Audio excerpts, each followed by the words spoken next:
You could Google right now the best draft classes of all time in AFL history, and you're going to get the same answers. So let's answer a different question. What are the best drafts of all time based on the first 5 selections? Is it worth having those premium picks at the top of the draft? Now, I was going to do this as a detailed top 10, but I feel like it's going to take too long. I want to keep some of the preseason stuff a bit more punchy, which I hope you guys can appreciate. So I'm going to give you 5 honorable mentions that are not going to be detailed, and then my top 5, which are going to be detailed. So let's go ahead and do that. Now, my honorable mentions are going to include 1994, 1997, 1999, 2023, and 2018.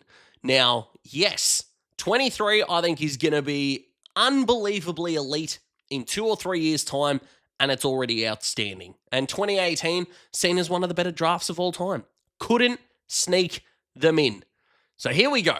And by the way, the honorable mentions, I should say, not necessarily in order, all right? Put them into any order that you want. That's just the order that I had them written down in, all right? So these are in order, though. Let's go to number 5. 2019, Matt Rowell, Noah Anderson, Luke Jackson, Lockie Ash, and Dylan Stevens. Whilst, yes, there is an obvious Sesame Street style, one of these things just doesn't belong here around Dylan Stevens, which I feel for Dill, I do in a big way, especially getting lumped into this kind of conversation because he had probably a career best season last year. Compared to the other 4, absolutely not. When you're lumped into the reigning Brownlow medalist, co-winner of the Coaches Association Award, the biggest unicorn as far as a ruckman goes in the competition, and an All-Australian halfback flanker, you kind of feel a little bit stiffed here, but the quality of the other 4, I think, gets them into the 5 here. I know having a current crop, when you compare it to years gone past, is difficult to do. Shannon Grant being part of one of the honourable mentions as a Norm Smith medalist around some other very good players. I understand that, but it is part of the fun that we roll with around here. Matt Rowell's just a superstar at this point. Brownlow medalist. Love him to death. Noah Anderson, one of the better midfielders in the competition, the leadership role that he was able to ascertain throughout his first year in charge. Incredible. Luke Jackson's already won a flag. As I said before, Lockie Ash was an All-Australian. I think this is a very worthy pick in the top 5. Number 4, 2005, Mark Murphy, Dale Thomas, Xavier Ellis, Josh Kennedy, and Scotty Pendlebury. 4 out of these 5 players have won a premiership. One of them won a Norm Smith medal. And yes, number 4. Sounds quite remarkable when you put it that way. Pendlebury is inarguably, I was going to say unarguably, but it's inarguably the word, a top 3 Collingwood player of all time. Throw him into the mix with Coventry and Buckley in whatever order you want. I really don't mind. Dale Thomas was dominant throughout that 2010-11 period and beyond that, by the way. I know some people think that his legacy got tarred with the move to Carlton. I'm definitely not in that boat at all, but he was one of my favourite all-time players growing up as a kid. At the Pies, the hair, the high-flying, the torps, and I do love him in the media as well. Not that has anything to do with it, but I wanted to throw that out there. X, as well as being part of the very popular and awesome Hardball Gets podcast, by the way, will continually remind you that he had more marks than anyone else in a grand final for 11 years. And, of course, played in another grand final with West Coast, a forever Hawthorn premiership player, regardless of where you think he stands in this 5, probably 5th. And Mark Murphy is a bit of a litmus test over what you think a good number 1 pick is, or maybe even a great one. Because if you said to most clubs, you're going to get 200-plus games and the captaincy out of a particular player, you would sign up for that in a heartbeat. Although if you compare it to maybe some other number 1 picks, especially the top end, it's hard to put Murphy in that tier, yet it would be impossible to put him in any kind of negative tier as well. Definitely the most dominant junior out of the 5. I'm not necessarily saying that he was a bad selection by any means. He was the right option. But again, when you look at the guys that are there with him, and I haven't even spoken about the fact that Carlton at the time took Kennedy, and of course he was involved in the Chris Judd trade, who went on to become West Coast's all-time leading goal kicker, if you don't mind, umpire.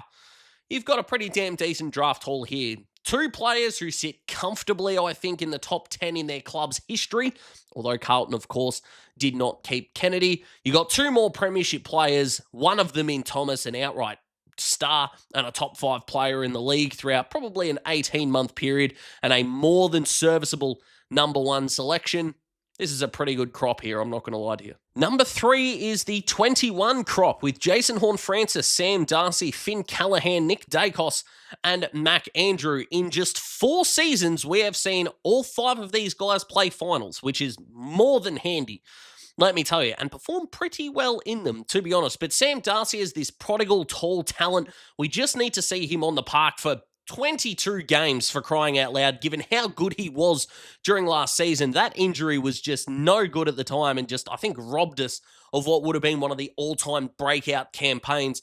Nick Dacos is well on his way to being not only a Collingwood great, but an AFL one as well. I know a lot of people find it fun to shit on him a little bit, but it's everyone else that is causing the dislike in him. He has legitimately done nothing wrong. He doesn't want or didn't ask for Collingwood to try to change the best and fairest method. He didn't ask to be congratulated on Brownlow night. All he does is play football ridiculously better than 99% of people who have ever played the frickin' game before. And yes, that includes those that weren't ever in the comp. That's why I say that.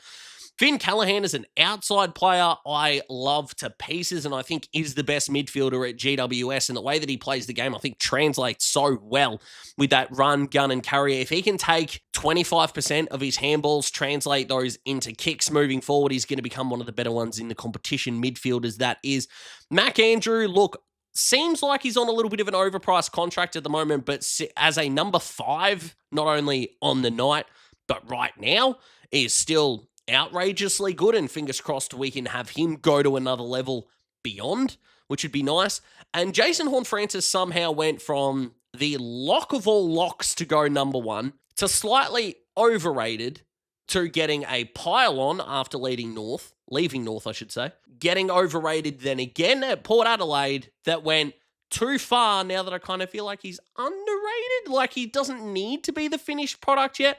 I think this season is going to be massive for him. The talent is there, no doubt. I think I disagree with Kane that he's going to be a Brownlow medalist, but if he does get there, he is absolutely going to shit this in. But I think the collective nature of this group is really good, great even. And I think as this group ages, their ranking is getting better and better. Yes, it is projectionist of me. No, I don't care. Number 2 is 2001. Luke Hodge, Luke Ball, Chris Judd, Graham Polak, and Xavier Clark. Now, yes, this is definitely top heavy. Now, I think Xavier Clark gets a lot of shit. I think he kind of became like a really big whipping boy throughout his time at the Saints. I mean, he was still part of one of the better teams in the competition. That's still got to be said for something. Of course, it doesn't stack up against the big 3 that kickstart this draft. Graham Polak didn't, again, got nowhere near what the other 3 at the top of the draft did. I understand that. But yes, this is very much celebrating the superstardom of not just the guys at 1 and 3, but Luke Ball as well, who in any other draft would be celebrated as one of the better players from it. Let's be honest. But he won a best and fairest. He played at 2 clubs, played in grand finals for both clubs, played really well in the 2010 campaign for the Pies, won them a prelim final, which broke 13-year-old Daz's heart in 2011 between him and Dale Thomas running down Cyril Rioli late in that prelim final. Not too pleased with how a couple of these draft rankings have gone, if I'm being completely honest with you. But overall, Ball was very good, but it's the 2 guys at the top that carry this in a significant way. I have said before, and I stand by this with every fiber of my being, that if Judd is not the best player I've watched live, so that is 2005 onwards, very big difference between ever, by the way. If Judd's not 1, he's 2, maybe 2.5. But overall, Judd to me is the better all-time player than Hodge was. There is not one single second of my life will I ever think to myself, geez, I wish we'd trade Hodge for Judd. Those 2 things have to coexist. I need you to understand that. With what Hodge did for the Hawks, what Hodge did for my childhood growing up is insurmountable. I have been lucky enough to meet Hodgie on about half a dozen occasions, by the way, and has been 6 for 6 in being a superstar. Never met Juddy, not going to make any comments about him as a person. Don't know him well enough.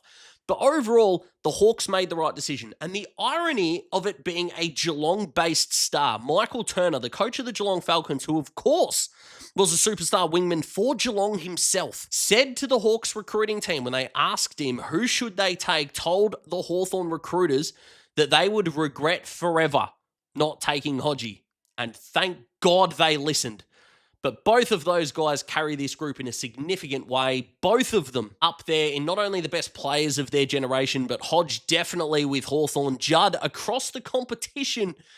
Boy, these two are doing some good lifting for what was the greatest draft of all time, even outside of this top five. But they don't beat 2004 with Brett Deledio, Jared Ruffhead, Ryan Griffin, Richard Tambling, and Lance Franklin. There are a few things here that I feel we need to cover. Now, remember when I said that if Judd wasn't 1, he'd be 2 or 2.5? Well, the podium for best players I've seen is Judd, Ablett Jr. and Franklin, and believe me, that is not in that order, I don't think. So Franklin here at 5 is extraordinary. Now, I do want to say one thing before we kind of get into a Richard Tambling pile on here, and that is that Gary Buckenara, who was on the Hawthorn staff at the time, did say that if Richmond took Bud, we were taking Tambling.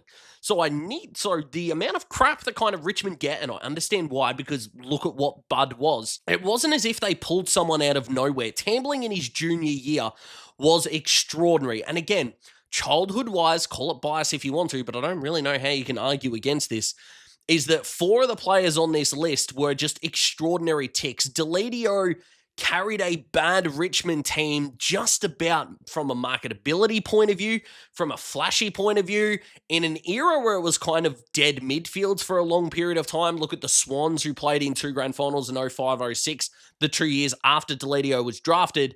They didn't have a midfielder that was like Deledio, get on the outside quick, could attack the goals really well. I loved the Leeds growing up, absolutely. Ryan Griffin, a bit of an underrated player. I know he left the Dogs in not great circumstances, but obviously aged really well. Griffin and Deledio both leaving their clubs that would go on to win premierships, of course, without them, which is kind of extraordinary.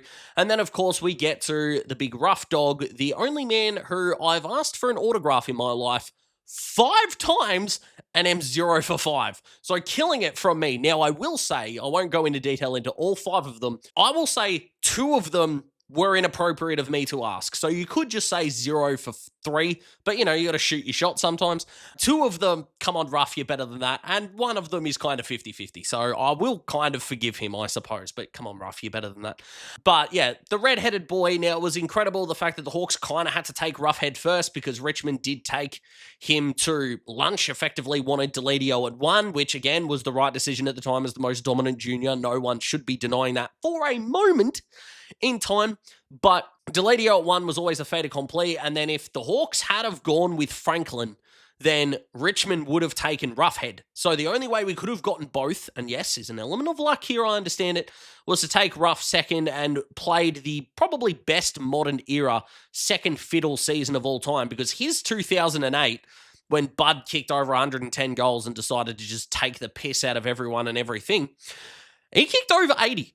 And I feel like that gets lost in a pretty significant way. Of course, what he did coming back from cancer, captaining the club, doing all of these fantastic things, leading a forward line post-Bud leaving as well. That 2014 prelim against Port Adelaide. I know Hodgie had the heroics at the end, but Ruff was the best player on the ground in that final for mine, and it's not that close.